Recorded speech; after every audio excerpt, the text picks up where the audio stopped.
नमस्कार viewers. YouTube channel लिक्स consilium foundation की ओर से मैं मेजर जनरल नीलेंद्र कुमार मेरा नमस्कार स्वीकार करें।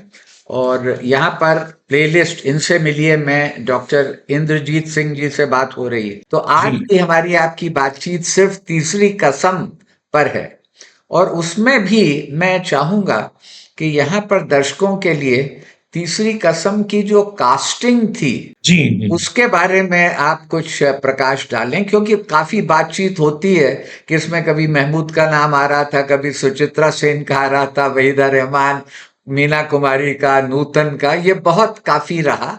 तो कास्टिंग कैसे हुई और उसमें विशेष रूप से मेल कास्टिंग में जहां तक सवाल है, नायक और नायिका, हीरो और हीरोइन, इसके अलावा और भी जो नाम है उनके बारे में अगर आप कुछ कहना चाहें, जैसे दुलारी, जी, जी। इफ्तिखार, हंगल जी।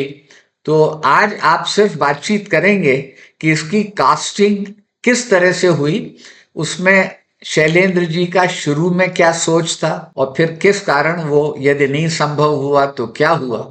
और ये बहुत ही एक रोचक बात है, तो कृपया इसके ऊपर प्रकाश डालें। अब ये हुआ हीरो कौन होगा, हीरोइन कौन हाँ। होगी, बाकी लोग कौन होंगे, वो रोज़ बैठक होती थी। तो अब ये तय हुआ कि नूतन जी उस समय क्योंकि बंदनी में काम कर रही थी, शैलेंद्र के भी निकट। तो पहला नाम नूतन का कंसीडर हुआ।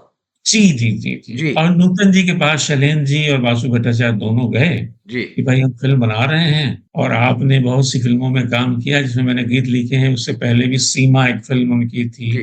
बंदनी बनी रही थी और अनाड़ी फ़िल्म बन चुकी थी उनके साथ। तो नूतन जी कई फ़िल्मों में काम कर चुकी थी जो शैलेंद्र जी जिसमें गीत भी थे। तो नूतन जी भी व्यक्तिगत रूप से बहुत जानती थी। तो उन्होंने कहा भाई मुझे तो बड़ी खुशी होती है इस फ़िल्म में काम करने, लेकिन मेरा स्वास्थ्य ठीक नहीं है जी। और क्योंकि फ़िल्म की नायिका जो है वो डांसर है तो मुझे डांस करना पड़ेगा इसमें और मेरा स्वास्थ्य ठीक नहीं है तो मैं डांस वाले सीन तो नहीं कर पाऊँगी, इस वज़ह से मुझे क्षमा कर दें। जी। तो वो लौट आए बेचारे, मजबूरी थी। ये लिखा है, शैलेंद्र ने एक चिट्ठी में भी लिखा है कि हमने नूतन जी को संपर्क किया लेकिन वो अस्वस्थ थी तो अब मजबूरी में हमें अब हमारे सामने फिर उन्होंने जुलाई में एक चिट्ठी लिखी 1961 में अपने मित्र शिवचंद सक्सेना जो यहीं देहरादून रहते थे, प्रोफ़ेसर थे यहाँ, मैं मिला उनसे। उनसे मैं जाके मिला तो उन्होंने चिट्ठी मुझे पकड़ाई, ये लो इसकी फ़ोटोकॉपी ले जाओ। उसमें चिट्ठी मैंने पढ़ी और चिट्ठी में लिखा हुआ था, उन्होंने लिखा था कि प्यारे शिवचंद, तुम्हारी चिट्ठियाँ मिलती रहती हैं और तीसरी कसम अब बन रही है और इसमें अभी हीरोइन का चुनाव नहीं हो पाया है, लेकिन 3 नाम मेरे ज़हन में हैं, उन्हीं में से कोई एक फाइनल होगा और नाम ये है कि मीना कुमारी, जी। पहले नंबर पे लिखा मीना कुमारी, दूसरे पे उन्होंने लिखा वैजंती माला जी। और तीसरे में लिखा उन्होंने वहीदा रहमान। अच्छा। नूतन से क्योंकि पहली बार रिजेक्ट हो चुकी तो इसमें उसका ज़िक्र नहीं किया। जी। ये चिट्ठी वो उन्होंने मुझे दे दी तो वो मेरे पास है, मैंने उस किताब में भी उसका ज़िक्र किया है। तो 3 हीरोइन उनकी अब दिमाग में आई, वे अल्टरनेटिव लेके चलें क्योंकि डांसर चाहिए थी उसमें। जी। वैजंती माला बहुत अच्छी डांसर और मीना कुमारी भी डांस बहुत अच्छा करती हैं, कई फ़िल्मों में, पाकीज़ा तो ख़ैर बाद में आई, लेकिन बन्नी तो बहुत पहले शुरू हुई थी। तो और वो खुद बहुत अच्छी डांसर थी, बहुत सी फ़िल्मों में उनकी फ़िल्में जो हैं, उनको एक डांसर के रूप में भी स्थापित करती हैं। अदाकार तो ट्रेजेडी क्वीन के तौर पर जानी जाती। लेकिन मीना जी के हस्बैंड ने कहा भई हम काम तो करेगी ये, जी। लेकिन इसकी शूटिंग तुम कह रहे हो कि पूर्णिया, बिहार में होगी तो वो ये मुंबई से बाहर नहीं जाएगी। तो वो जी। भी बात खत्म हो गई। फिर वैजयंती माला से शायद बात की या नहीं की इसका मुझे नहीं मालूम है। फिर सीधे वो रेणु जी ने ही उनसे पूछा कि भई इसमें हीरोइन कौन-सी ले रहे? तो उन्होंने बोला कि आप बताओ क्या लें? तो उन्होंने कहा भाई प्यासा फ़िल्म में एक हीरोइन थी जी। वो बोले वहीदा रहमान है, तो बोले भाई वो ठीक लग रही है मुझे, तो उसको लिया जा सकता है। तो रेणु जी की भी एक इत्तेफ़ाक उन्होंने भी किया कि भई ये तो सहमति है मेरी तरफ। वहीदा रहमान का नाम आया था रेणु जी से। हाँ, रेणु जी ने सजेस्ट किया। रेणु जी ने कहा कि भई मैंने फ़िल्म शैलेंद्र ने पूछा कि आप बताओ बासु भट्टाचार्य ने पूछा आप अपनी पसंद भी बताइए। तो उन्होंने कहा भाई मैंने तो प्यासा फ़िल्म देखी है, उसमें मुझे नाम तो याद नहीं है, एक कोई इंद्राणी मुखर्जी, उन्होंने कहा इंद्राणी मुखर्जी नहीं वहीदा रहमान है और वो गुलाबों का रोल उसने किया था और एक माला सिन्हा है, तो उन्होंने कहा नहीं वहीदा रहमान के बारे में। फिर वो ये हुआ कि इनसे रेणु जी तो नहीं गए, रेणु जी तो भाई कुछ दिन के लिए जाते थे मुंबई, बम्बई उस ज़माने में बम्बई होता था और फिर वापस चले आते थे 5, 10, 15 दिन रह के। तो ये नाम फाइनल करके चले आए कि इनको आप लीजिए और बासु भट्टाचार्य और शैलेंद्र जी दोनों उनके घर गए। जी। तो वहीदा जी बताती हैं कि पहली बार जब वो आए दोनों, मुझे कहानी अच्छी लगी जी। और मैंने सहमति दी, लेकिन बाद में फिर उन्होंने इनकार कर दिया पता नहीं किसी वजह से। जी। तो शैलेंद्र और फिर बड़े निराश हो गए, यार इन्होंने हाँ भी कही और अब फिर तो उसके बाद शैलेंद्र जी और उन्होंने कहा कि नहीं मैं इसलिए ना कर रही हूँ क्योंकि गुरुदत्त साहब एक फ़िल्म बना रहे हैं और गुरुदत्त साहब की शर्त है कि उनकी जब फ़िल्म बनेगी तो मुझे सबसे पहले उनकी फ़िल्म में काम करना है। मेरी नंबर दूसरी फ़िल्म नंबर बाद में आएगा क्योंकि सबसे पहले मुझे उन्होंने ब्रेक दिया था और कुछ कंडीशन भी लगाए। शैलेंद्र जी ने गुरुदत्त से बात की कि भाई आप कहो या समझाओ। जी। गुरुदत्त ने कहा भाई मैं तो कोई फ़िल्म बना ही रहा हूँ, उसने वैसे ही कह दिया होगा मना करने हाँ। के लिए, लेकिन मैं बात करूँगा। तो गुरुदत्त जी ने वहीदा जी से बात की, अरे भाई इतने अच्छे गीतकार हैं, बहुत बोले नहीं मैं भी मानती हूँ उनके गाने तो हम सुने हुए हैं, ठीक है मत फिर वो गुरुदत्त के कहने से वहीदा जी मान मेंटोर की तरह उन्हें मानती थी, वो उनके जी। मार्गदर्शक थे, वही फ़िल्मों में लाए थे और सीआईडी फ़िल्म सबसे पहले आई थी 1955 जी। में जब। इसमें कहीं पर जी। नाम इनका भी रहा था, सुचित्रा सेन का? जी, जी, जी, जी, जी। जी। एक्चुअली ये लिखित में कहीं नहीं है लेकिन ये उनके परिवार से मुझे पता लगा कि जब वो शैलेंद्र के मन में इसलिए था सुचित्रा सेन का नाम क्योंकि ये फ़िल्म बड़ी कलात्मक बननी थी और इसको डायरेक्ट करने वाले थे वासु भट्टाचार्य जी। वासु भट्टाचार्य ने कहा भाई देखो हीरो-हीरोइन तुम कुछ भी लो मुझे नहीं मालूम, लेकिन मेरी एक ही शर्त है कि जो सत्यजीत राय का कैमरामैन है, सुब्रत मित्र, बस हाँ। कैमरामैन मुझे वो दिलवा दो। हाँ। क्योंकि अच्छा कैमरामैन होगा तो फ़िल्म अपने आप कामयाब हो जाती है। अब हीरो-हीरोइन तुम्हारी मर्ज़ी है, हालाँकि मैं भी साथ रहूँगा लेकिन मेरी पहली जो रिक्वेस्ट है कि जो कैमरामैन होंगे, वो सुब्रत मित्र होंगे, उनकी जी।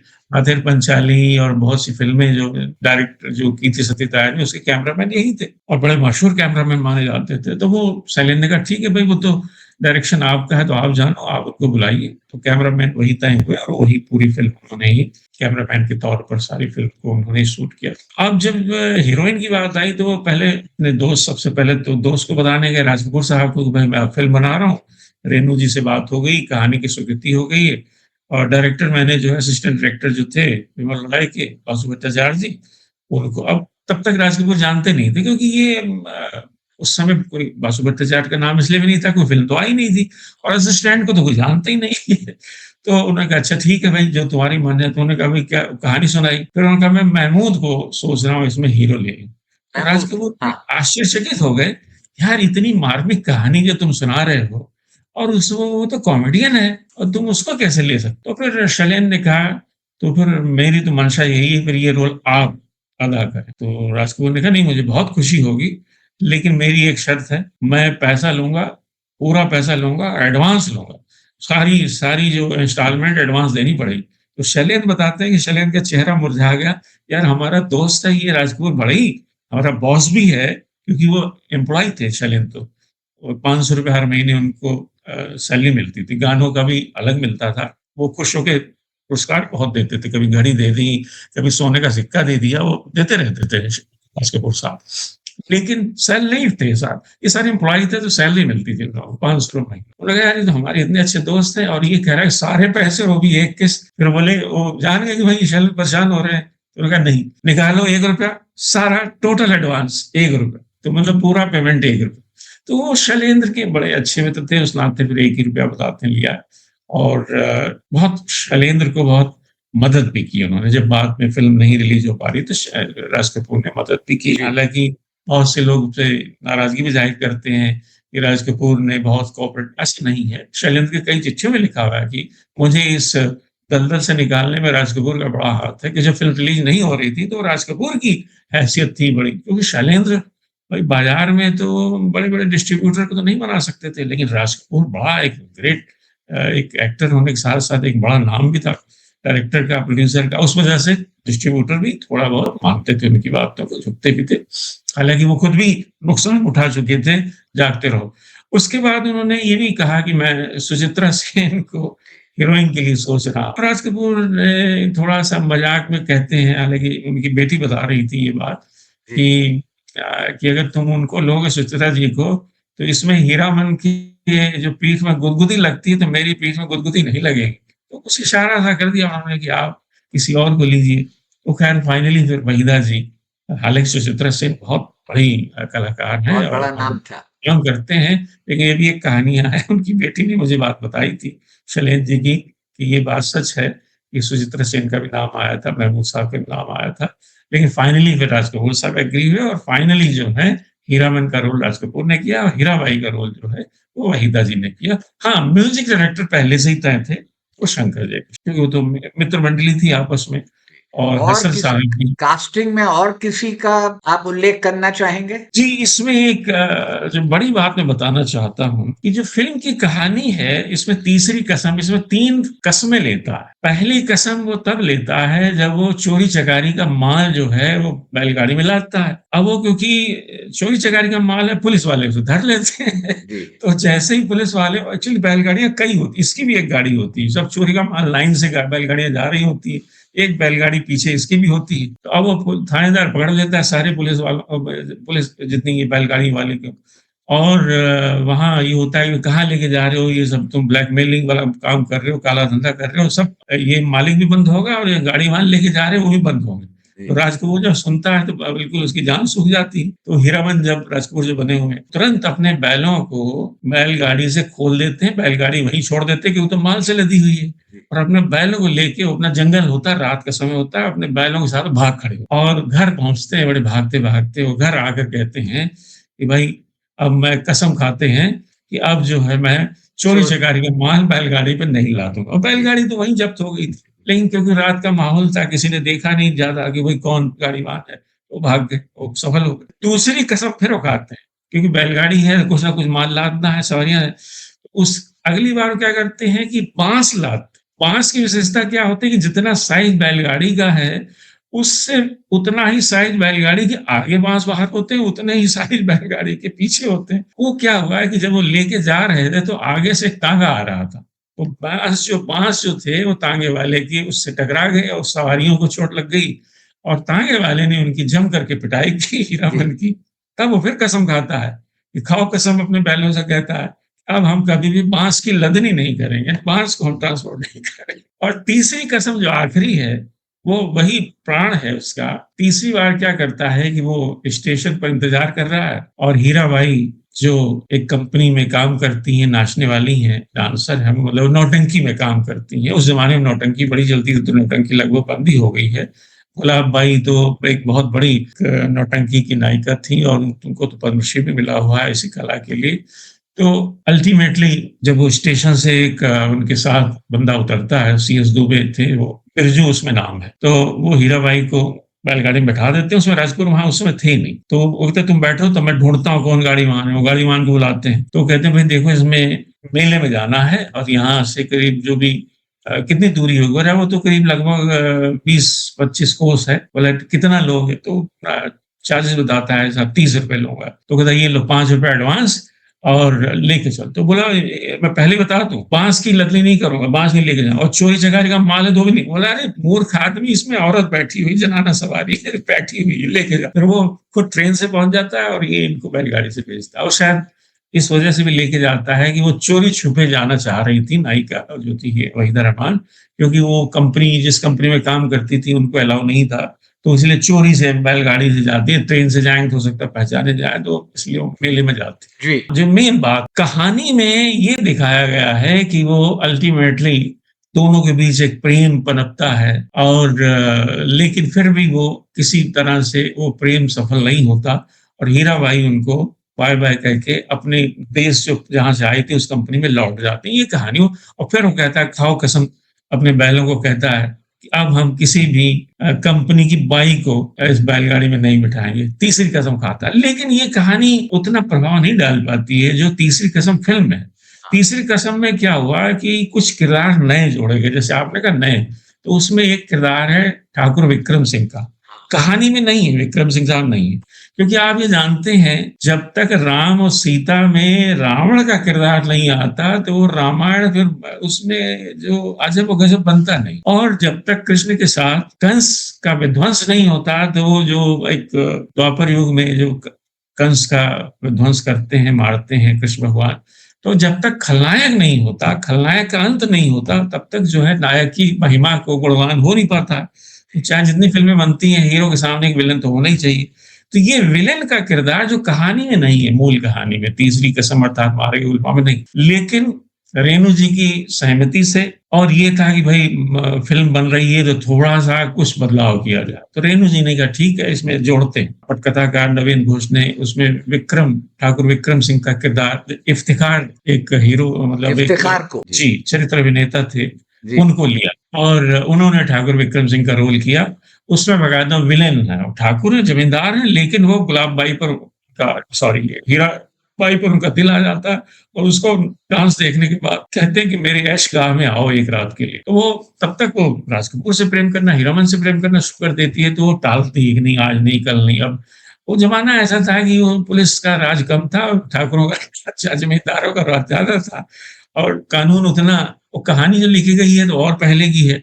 तो अल्टीमेटली ये है कि वो ठाकुर साहब उसको जबरदस्ती करते हैं उसके साथ, और वो फिर हीराबाई नाराज होकर के पैर, अपना हाथ पैर छुड़ा के निकलती वहां से, और वो फिर ठाकुर साहब धमकी देते हैं तो कि वो अगर तुम इफ्तिखार का रोल था।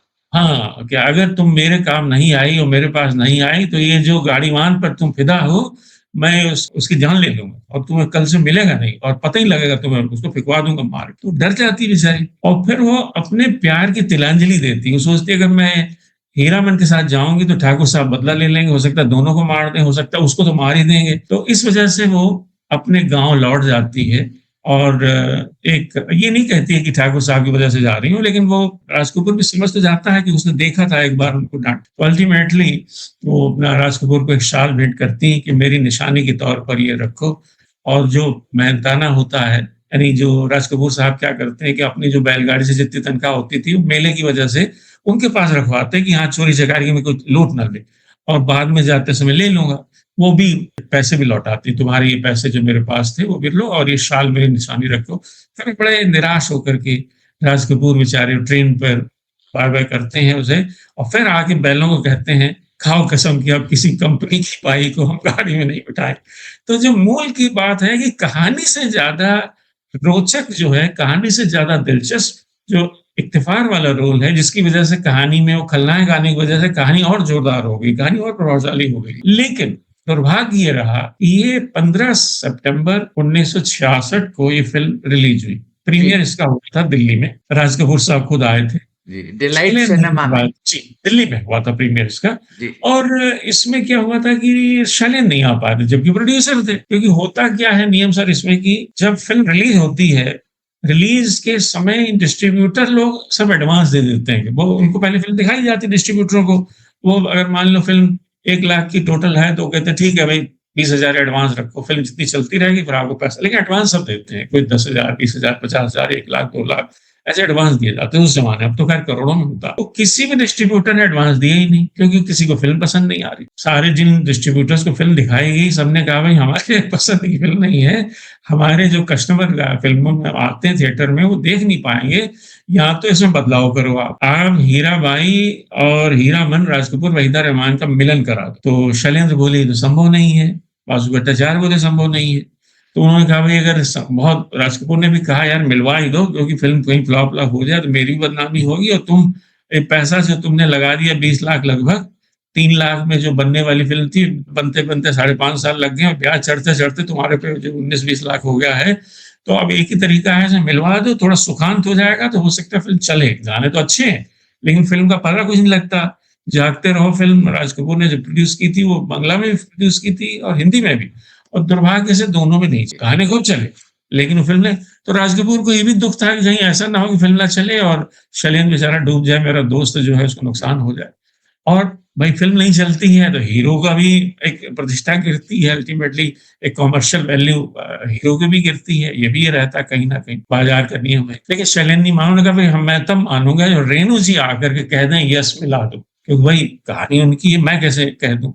तो फिर रेणु जी को बुलाया गया। 1966 जून में रेणु जी आए, और वहां पर राज कपूर बैठे, सारे डिस्ट्रीब्यूटर आए, शैलेंद्र, सारे जितने भी टीम के लोग सब आए, और बहस हुई और बहुत से तर्क दिए गए कि फिल्म, एक तो है कि भाई कर्जा बहुत हो गया शैलेंद्र पर, तो कर्जे से उठाने के लिए फिल्म को इसमें मिलाना चाहिए। राज कपूर ने भी कहा मिला दीजिए। डिस्ट्रीब्यूटर तो हाँ ही कर रहे थे, लेकिन रेणु जी उठ के चले आए, बोले भाई देखो अगर आप हीरो हीरोइन को मिलाओगे, हीरामन हीराबाई का मिलन करा दोगे, तो फिल्म का जो नाम है तीसरी कसम वो खाएगा कैसे? तो नाम ही खत्म हो गया। और दूसरी बात है, अगर करना ही है तुम लोगों ने तो करो, मेरा नाम हटा दो, उसमें आप लिखो ही नहीं कि ये कहानी फणीश्वरन रेणु की है। मैंने पैसे ले लिए हैं, पैसे मुझे मिल गए हैं, जो मर्जी करो, मेरा नाम नहीं दो। नाराज होके निकल आए। बाहर देखे तो गेट पे वो खड़े हुए थे, बासु भट्टाचार्य भी और शैलेंद्र जी भी। उन्होंने क्या किया था? उन्होंने कहा मैं मना किया कि नहीं मिलाना है, तो दोनों गले मिले, बड़ा अच्छा किया। राज कपूर को भी ये था कि चलो भाई अब शैलेंद्र भी नहीं मान रहे, मेरा दोस्त है, बासु जब डायरेक्टर है वो नहीं मान जी रहा है। सबसे बड़ी बात है जो कथाकार, क्योंकि राइटर्स को बड़ी इज्जत करते थे राज कपूर साहब, बहुत इज्जत करते थे। इस वजह से उन्होंने कहा ठीक है भाई, जैसा शैलेंद्र कहता है वैसे ही फिल्म ले जाओ। अब कोई डिस्ट्रीब्यूटर आगे आया नहीं, जून खत्म हो गया, जुलाई खत्म हो गई, अगस्त खत्म हो गया, कोई आया नहीं, 3 महीने और खिंच गए। फिर अल्टीमेटली राज कपूर साहब ने कोशिश की कि इसको क्या करते हैं, प्रीमियर तो कराते ही कराते हैं, देखते हैं क्या होता है। तो उन्होंने प्रीमियर दिल्ली में रखवाया, अपने जान पहचान तो भाई बड़ा आदमी था तो पहचान तो थी, लेकिन शैलेंद्र इसलिए नहीं आ पाए क्योंकि उनके खिलाफ वारंट निकल गया। जो फाइनेंसर थे जिन्होंने शुरू में फिल्म में पैसा लगाया था, उन्होंने कहा तुमने कहा था जब डिस्ट्रीब्यूटर से पैसा आएगा लौटाएंगे, तुम अब लौटा नहीं रहे हो और पैसा तुम्हें लौटाना पड़ेगा क्योंकि इतना कर्जा होगा। तो इसलिए उनके खिलाफ वारंट निकला। वो फिर अंडरग्राउंड हो गए शैलेंद्र जी कुछ दिन के लिए कि भाई पुलिस वाले ना पकड़े, जी इसलिए उन्होंने जा नहीं पाया। फिल्म रिलीज हुई, 4 दिन दिल्ली में चली और 5वें दिन उतार ली क्योंकि वो फिल्म फ्लॉप हो गई। राजस्थान में भी अगले हफ्ते रिलीज हुई, वहां भी फिल्म बहुत ज्यादा कामयाब नहीं हुई। तो कुल 2-3 टेरिटरी जहां ये रिलीज हुई, बहुत कहीं 1 हफ्ता चली, कहीं 2 हफ्ते चली। और ये एक, आप तो जानते हैं कि अगर फिल्म होती 3 लाख के अंदर तब तो वो 3 हफ्ते में पैसा वसूल लेती, जी लेकिन वो फिल्म में लागत 20 लाख से ऊपर बताते हैं। शैलेंद्र जी के बेटे बताते हैं लगभग 22-23 लाख रुपए का जी खर्च सब मिला के 22 लाख का कर हो गया था कि भाई इतना पेमेंट करना कर। अब क्योंकि वहां तो फिल्म ही 1 हफ्ते नहीं चली तो वो और एक तरह सदमा लगा शैलेंद्र जी को, क्या जिससे उम्मीद थी थोड़ी बहुत वो भी नहीं चल रही है। तो 3 जगह जहां रिलीज हुई बहुत अच्छा रिस्पॉन्स नहीं मिला, कहीं 1 हफ्ते चली, कहीं 1.5-2 हफ्ते चली, इससे ज्यादा चली नहीं।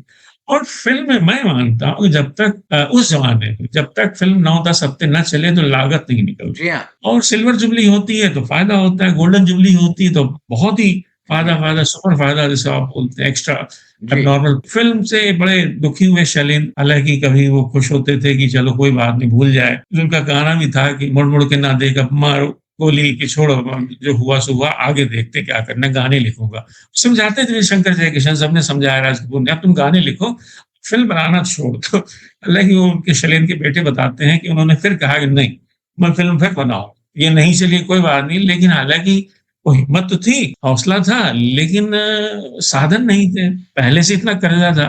तो कहीं ना कहीं वो सदमा, उसकी वजह से शराब बहुत पीने शुरू हो गए, पहले भी पीते रहे होंगे, लेकिन उसकी वजह से भी तो स्वास्थ्य बिगड़ता चला गया।